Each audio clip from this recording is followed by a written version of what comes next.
It was another world, perched high on the hill, looking geographically and socially on the city of Augusta. It was the village of Summerville, which for more than a century clung to the colonial planter society of the Old South and fought a losing battle against the change that was creating the New South. The original road leading to the hill forked off from Broad Street at the Ezekiel Harris house, wound across the sand hills and became Wrightsboro Road. Called Battle Row, it was the route along which Elijah Clark and his revolutionary followers fled Augusta during its capture by the British and returned to reclaim it. It remained the principal route until a plank road was built along Walton Way around 1830. Following the Revolution, this section became the site of fashionable summer homes for the wealthy, such as John Millage and his Overton estate, and Thomas Cumming, Augusta's first intendant. Millage was the typical hill resident in that early period when the values of the hill colony were those of the planter. He had been called the ideal planter, patron of learning, urbane gentleman. The present owners of this beautiful landmark are Joan and Cassius Clay. George Walton supposedly built one of the few year-round residences in the area, College Hill, a wood frame house with clapboarding and gable roof. Notice the two end chimneys, how they stand alone. The pickets in the railing on the second floor are arranged in wheat of sheath design, but the first floor railing has the diamond design with vertical pickets in the center of each diamond. Notice this back entrance as it looked before Wesley and Jim Blanchard, present owners, started their renovations. George Walton, signer of the Declaration of Independence and governor of Georgia, lived here, but whether he built this house or whether his house was incorporated into it, or whether this is a different house, has never been documented. The Verdry Cottage was the home of poet Richard Henry Weil, built about 1802. John Millage and George Walton were only two of 5 governors who lived in the Summerville area. John Forsyth, another governor, lived in this typical Sandhills cottage with its dormer windows. This home is now owned by Dr. and Mrs. James Bennett Sr. Charles Jones Jenkins, governor of Georgia in 1865, also owned a home in Summerville. This landmark is now owned by Mr. and Mrs. William J. Heffernan, Jr. The 5th governor, Carl Sanders, once lived in Summerville, and his mother still does. One of the oldest homes, if not the oldest, is one that William Few lived in for a very short period. It has been called the Chaffee House, or the Peter Corns home, and is now owned by Doctors Carroll and Turner Edmondson. The Setts House is part of Azalea Cottage that was moved to the corner of Berkman and Indian Creek Road, built about 1813. This landmark was left on the property of the Church of the Good Shepherd. Here we see the Appleby home, built about 1830. It is now the Appleby Library. This home of Mr. Guy Lewis was the location of Salubrity Hall, site of a young ladies' seminary constructed in 1800 by an English gentleman, Mr. Sandwich. He also housed the Richmond Academy students until their Summerville branch at the Academy was completed, where William Robinson School now stands. This sign in Mr. Lewis's garden would be appropriate for any resident in Summerville. The tea house at Montrose was also part of Salubrity Hall. Montrose is also referred to as the Reed Jones Carpenter House. This Greek Revival home was the postbellum home of Charles C. Jones, Jr., distinguished lawyer, author, historian, possibly best known for his letters recorded in the Children of Pride. This beautiful landmark is now the Allen Fuqua Center. A home on the hill became a social achievement as the distinction between the hill and the town became more marked. By 1818, the settlement was being called Summerville, probably because most of the residences characterized as Sandhills cottages were constructed for summer occupancy only.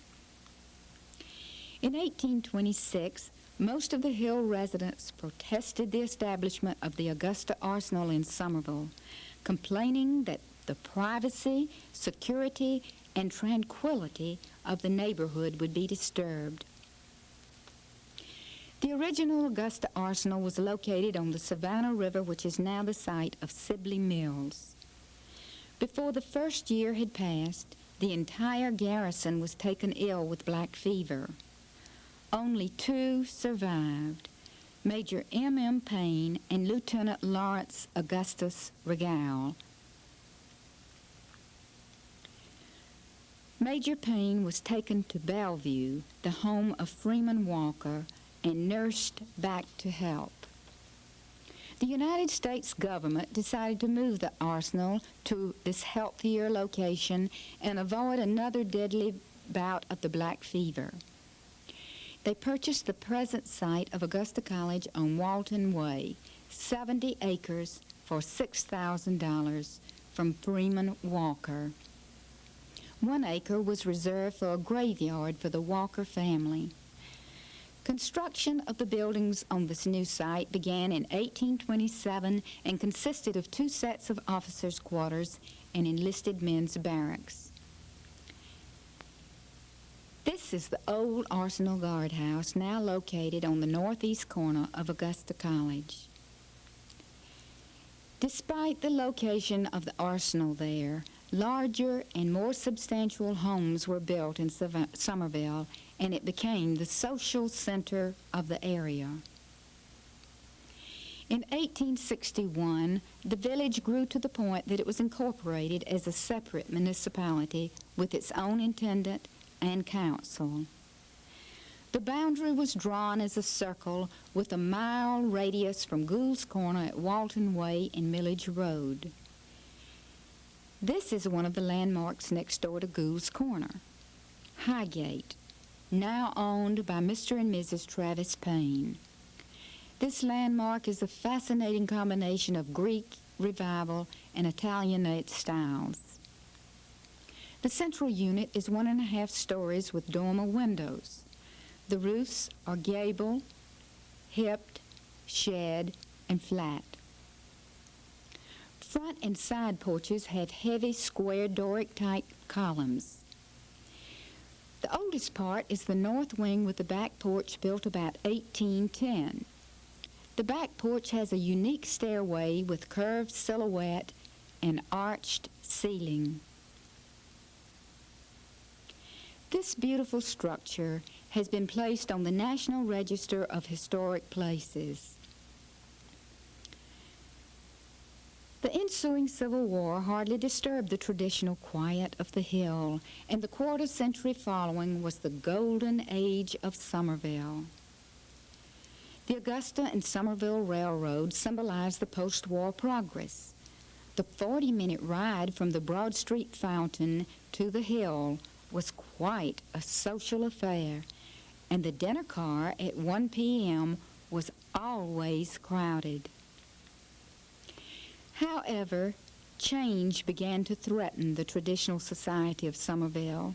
Once a summer resort, the hill was rapidly becoming a winter retreat for northern tourists who were lured to Augusta by a series of flattering articles written by Augustan Emily Verdry in the New York Sun.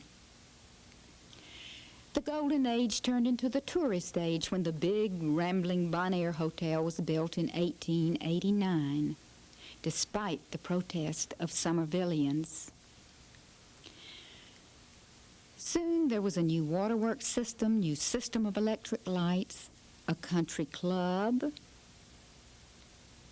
the Cranford Library, tea rooms, stores, and a second hotel, the Partridge Inn. The boundaries of Summerville were also being threatened by new communities cropping up on its fringe. Elizabethtown, a black area, the Montesana district, and the Mill Village. Prosperity proved to be the undoing of Summerville. Its council continually struggled to provide necessary services for the growing population. But it was a losing battle. By 1910, the population had reached 5,000. The following year, the citizens admitted defeat and voted for annexation. In 1912, Summerville became part of the city of Augusta. In the years following annexation, the building of the levee and the Great Fire of 1916 drew hundreds of people to the hill. By 1939, the population had increased by 500% compared to 8% for the downtown area. In order to preserve the traditions and culture of the old sand hills, a group of citizens in the Summerville area got together and founded the Summerville Neighborhood Association in 1976. The reasons for coming to the hill were the same as they had been more than a century earlier: the climate, the scenery, and the quiet.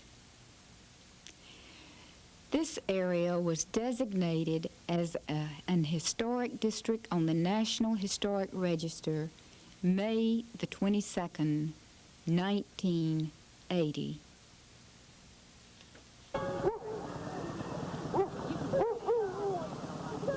Yeah. That's good. That's good.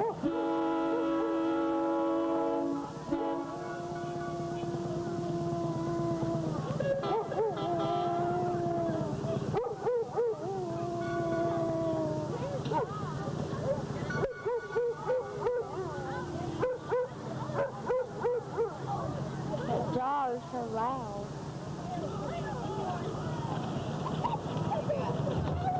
What's going on?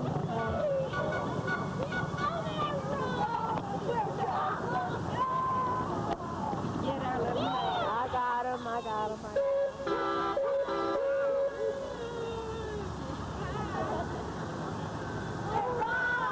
mean, I can't tell who anybody is. Okay. Are you zooming? Can we go? Yeah. Can you zoom in? Can we go?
didn't want to. They get darling, don't they?